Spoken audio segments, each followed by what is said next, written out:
almost a year ago when I walked up to this very stage and someone handed me a piece of paper with some Latin that I sort of understood, but not really. And the man said some things to me in Latin which I definitely didn't understand. That piece of paper was supposedly the goal of 4 years spent within these walls. A few months earlier, I'd sat right over there, underneath the portrait of Elizabeth I, the founding patron of this college back in 1592, and all of these other dudes. I'm very happy that I'm not sitting in exam here today.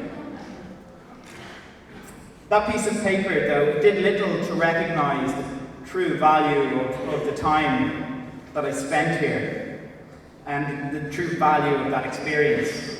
In 1914, an Oxford Don was introducing a 2-year course on moral philosophy, and he said to his class, "You are now about to embark on a course of studies that will form a noble adventure. Let me make this clear to you. Nothing that you will learn in the course of your studies will be of the slightest possible use to you in afterlife. Save only this, that if you work hard and intelligently, you should be able to tell when a man is talking rot. And that, in my opinion, is the main, if not the sole, purpose of education."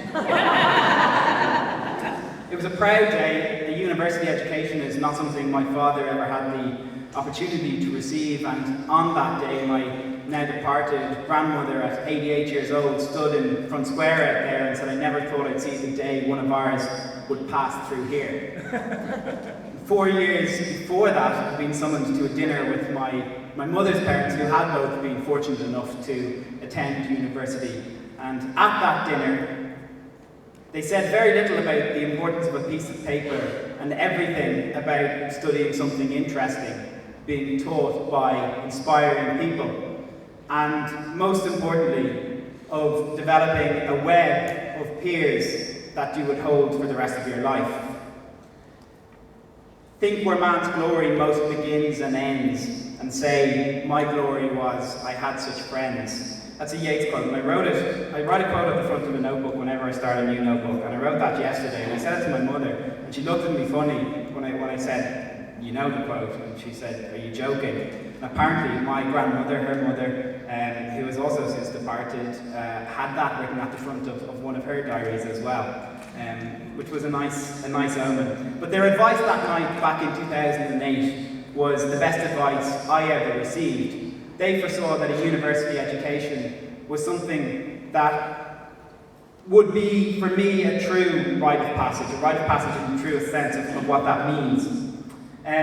During my 4 years here, I went to class occasionally. In first year, I walked into the HIST over there and ended up in a debate with the late Gareth Fitzgerald. And in third year, I decided to stand as an independent candidate in the general election for this constituency. The idea came about in December 2010 after the Fianna Fáil-led government introduced a budget that seemed to target the most vulnerable in our society, the elderly and the youth. And I knew that I wasn't alone in feeling that none of the established parties represented my views or operated in the way that I thought a political party or politics in general should operate. So, along with some friends, I began a campaign. At the heart of that project was a 3-letter acronym that's been instructional to me since my early teens. DIY, do it yourself. If you want to change how something's done, do it better. Show how it can be done better, regardless of what pessimists or naysayers say. There's an unusually chirpy poem by Paddy Kavanagh. The last 2 verses of it go, "Forget the men on Brady's hill, forget what Brady's boy may say, for destiny will not fulfill unless you let the harrow play. Forget the worm's opinion too, of hooves and painted harrow pins, for you are driving your horse through the mist where Genesis begins." When we set off on any ambitious project, we're all facing into the mist of the future. And as a tour guide tonight, I can't tell you what lies ahead, but I can tell you that approached with courage and conviction usually yields the best results. Courage and conviction must have been plentiful when men and women argued for the establishment of an Irish Republic. the main argument in making that claim was not an economical one, nor was it one of political theory. It was a cultural one, that Ireland had and could further develop its own unique culture. After the new state was born, it seemed that many of our cultural figures and most influential cultural figures lived in exile from Ireland. There's a video that was released online earlier in the year, or maybe it's the end of last year, called Just Saying, in which the actor Emma Kerwin walks around Dublin streets at night and among various things just talks about the dilemma of emigration and that decision. And there's a line in it that stuck with me, which I'm cleaning up slightly because there's potentially 202 young ears nearby listening from the choir. But he says, any crack? No, you's all left.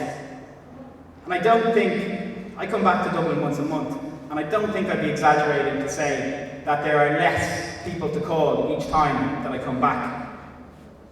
The counterpoint to that is right now, Ireland, culturally, is a really interesting place to be, more interesting than it's ever been in my lifetime, certainly, and more interesting than the places that a lot of my friends are going to. Interesting doesn't pay the wage though. Some of the great minds in this country are staying, people like my friend Grace over there who's speaking later, and they stay because Dublin is such an interesting place to be. There's lots of minds bursting with hopes and with dreams, and it's a challenge often to fund these dreams. So it's tempting then when offers come from global corporations to supposedly help you realise these dreams. But what happens to dreams when they become the playthings and marketing fodder spread under the feet of global corporations like Diageo, as we saw with the Arthur Guinness funds or projects, or the Budweiser Dream Jobs? Would you trust the vendors of the single most damaging and destructive product in Ireland to tread softly?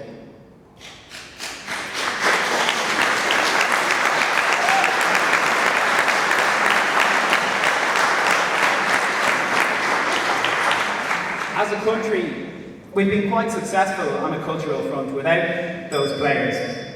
But I don't think the same could be said for our governance structures. Our local governance structures in particular are based on laws from the 19th century.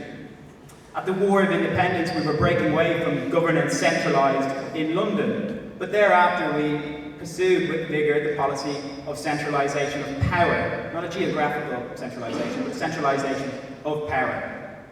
In 1978, with the abolition of household rates, local authorities were stripped of their financial autonomy. And I think that's one of the reasons we have parish pump politics in this country.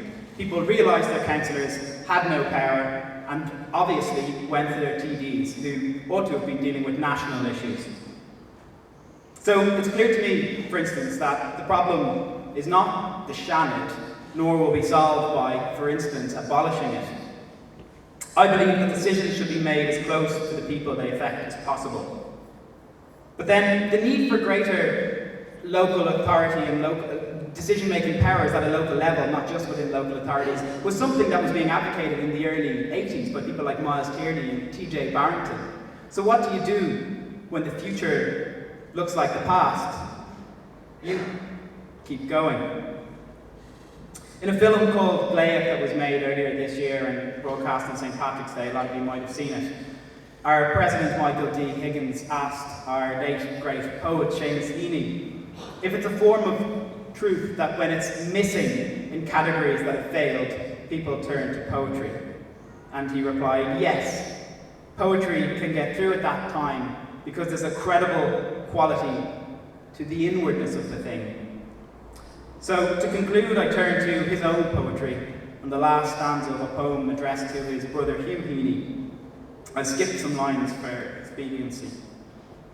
My dear brother, you have good stamina. You stay on where it happens. You shout and laugh above the revs. You keep old roads open by driving on the new ones. But you cannot make the dead walk or right wrong. I see you at the end of your tether sometimes, between two cows, in the milking parlour holding yourself up. Then coming to in the smell of dung again, and wondering, is this all as it was in the beginning, is now, and shall be? Then rubbing your eyes and seeing our old brush upon the byre door, and keeping going. We've all awoken in the smell of dung these past few years, but if we do rub our eyes, we can see the brush and we can get on with it. We keep going.